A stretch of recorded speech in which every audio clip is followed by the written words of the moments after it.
अस्सलाम वालेकुम रहमतुल्लाहि व बरकातुहू। दोस्तों, ये तस्वीर जो आपके सामने है, ये एक बहुत ही मशहूर शख्सियत जो कि अमेरिका के साबका प्रेसिडेंट जिमी कार्टर थे, उनकी है।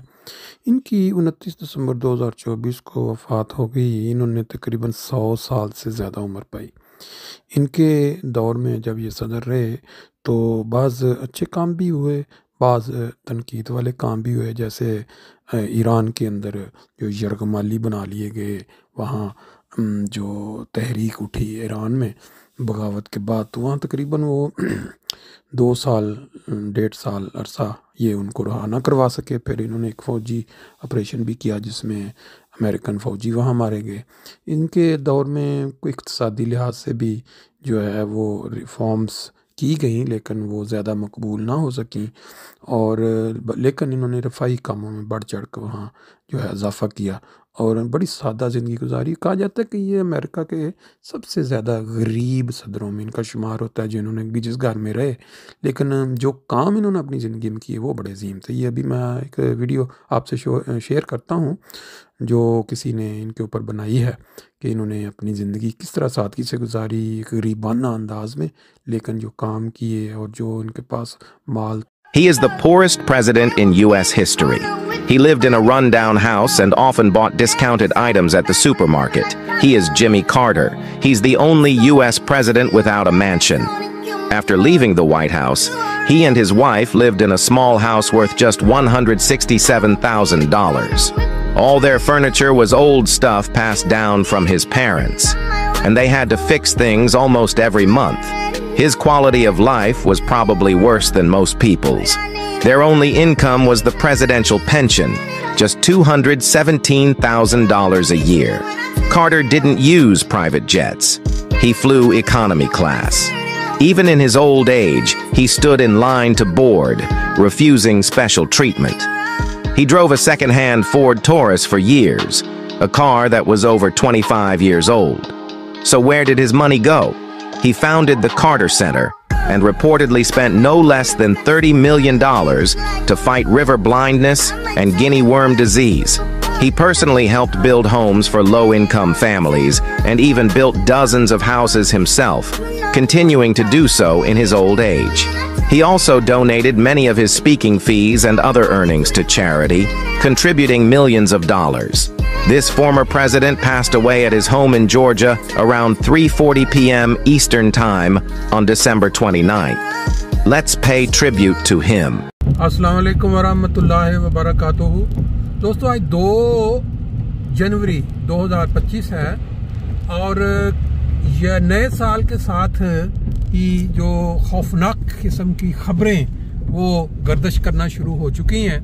पहले तो आखिरी साल के जो 2024 के आखिरी दिनों में ऊपर तले जहाज़ों के हादसात हुए जिस पे पूरी दुनिया दहल गई, और पूरा साल जो बम्बार्डमेंट होती रही फ़लस्तीन पे और जिससे हज़ारों लाखों मर्द, औरतें, बच्चे जो उससे बाद काफ़ी ज़्यादा वफ़ातें हुई और काफ़ी ज़्यादा ज़ख्मी हुए। और आजकल वहाँ सर्दी में बग़ैर किसी छत के, बग़ैर किसी मज़बूत दीवार के वो जो लोग बैठे हुए हैं इस उम्मीद में कि हमें शायद दुनिया में कोई लोग ऐसे हों जो कुछ मदद भेजें जिससे हमारे सरों के ऊपर जो छत मिल जाए। अब नए साल के अंदर जो है ये जो सबसे ज़्यादा ख़तरनाक वाक़या हुआ है वो यकम को वहाँ अमेरिका की एक रियासत ओहायो या कौन सी जगह है जहाँ एक शख्स ने जो लोग नए साल की तकरीबात मना रहे थे उसके ऊपर गाड़ी चढ़ाई, जिसकी वजह से पहले आई खबरें कि 10 बंदे मार गए हैं और इतने ज़ख्मी अब हो गए जी 15 उसमें से। और जो इसमें सबसे ज़्यादा परेशान कुन बात यह है कि पहले फौरी तौर पे जो पुलिस है या FBI है उन्होंने कहा कि ये दहशतगर्दी का वाक़या नहीं है। वो जो उधर का उस इलाके का जो था पूरी रियासत का क्या वहाँ चलते हैं गवर्नर, उसने कहा ये दहशतगर्दी है। लेकिन अब FBI वाले जो हैं उन्होंने ये कहा जी ये दहशतगर्दी है, क्योंकि वो जो आइडेंटिफाई जो नाम सामने आया है वो एक मुसलमान नाम है और वो मुसलमान जो है वो अमेरिका में ही पैदा हुआ था, वहीं पला बड़ा, वहीं उसने तालीम हासिल की। और उसने जब कुछ तहकीक के बाद इनको पता चला कि कौन है वो, फिर इन्होंने उसको दहशतगर्दी करार दे दिया है। अब इस वाक़या की अगर सही डीपली जो इसकी एनालिसिस जिसको हम बोलते हैं या तजिया किया जाए, तो एक चीज़ तो बड़ी क्लियर सामने आती है कि इसको अब ये करार दे के दहशतगर्दी और उसका नाम भी क्योंकि मुसलमान था, तो क्या होगा नेक्स्ट, क्या पॉलिसी बनेगी, कि कितनी को लोग जो हैं वो इस तरह दुनिया में रौंदे जाएंगे, ये वक्त बताएगा। लेकिन एक चीज़ जो यहाँ साबित होती है वो ये है कि जब एक जुल्म और ज़्यादती का मैदान सजा दिया गया हो और उसके ऊपर कोई किसी किस्म की रुकावट या उसकी कोई मजम्मत कहीं भी नज़र ना आ रही हो, तो फिर जो लोग बाज ज़हनी तौर पे बहुत ज़्यादा सेंसिटिव होते हैं, वो उनका ज़हन बाज़ औक़ात इतना ख़तरनाक बन जाता है कि वो ऐसी हरकत की तरफ मबतूल हो जाते हैं। और ये भी शख्स बज़ाहिर जो लगता है कि वो जो जुल्म और ज़्यादती लगातार हो रही है, मीडिया के ऊपर तस्वीर चल रही हैं कि इतने बच्चे, इतनी औरतें, इतने आदमी खेलते अपने अपने घरों में बैठे, उनको बम्बार्डमेंट करके उनको टुकड़े कर दिए गए, और ये चीज़ें जो हैं ज़हनों के ऊपर असर डालती हैं। और फिर अमेरिका जैसे मुल्क में एक बंदा पैदा हुआ है, वहीं पढ़ा है, वहीं स्कूल में गया है, तो उसको किसी ने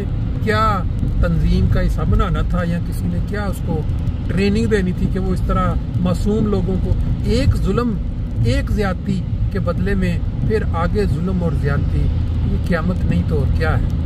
बहरहाल अभी बज़ाहिर इस मेरी नज़र में जो एनालिसिस है वो यही लगता है कि शदीद जुल्म ज़्यादती के नतीजे में जो लोग हैं दुनिया में वो ज़हनी बीमार हो रहे हैं, और ज़हनी बीमार होने के साथ फिर इस तरह का जो नतीजा है, इस तरह का जो रिज़ल्ट है, कोई बईद नहीं कि ये आए दिन इस तरह के। अमेरिका में तो आपको पता है पहले ही वो ज़हनी मरीज़ बहुत ज़्यादा हैं, स्कूलों पे हमले तो हर साल में कितने सैकड़ों जो बच्चे हैं या बाज़ टीचर्स हैं उनको हमले करके स्कूलों पे मार दिया जाता है, और फिर वो माजी का किस्सा होता है, फिर अगला हो जाता है। तो इस तरह जो वाक़या है गाड़ी चढ़ाने का, ये थोड़ा हटके है, अनोखा है। और फिर दूसरी बात ये है कि अगर कोई गोरा होता, कोई अमेरिकन होता, तो शायद उसको समझते कि उसने ये हुआ वो, लेकिन वो क्योंकि अब उसका नाम इस्लाम मुसलमान है, तो अब इसके ऊपर जो है थोड़ा ज़्यादा उसको हाईलाइट किया जाएगा, और उसके ऊपर फिर ये है कि पता नहीं कितने लोगों की और बख्ती आ जाए।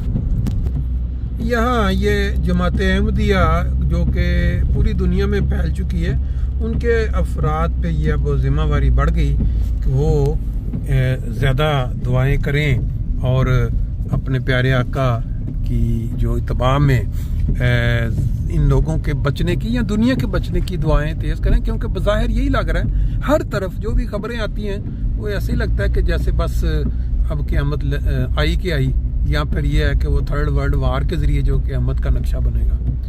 बहरहाल अल्लाह बेहतर जानता है कि ये सारे वाक़यात किस तरफ को लेके जाएंगे दुनिया को।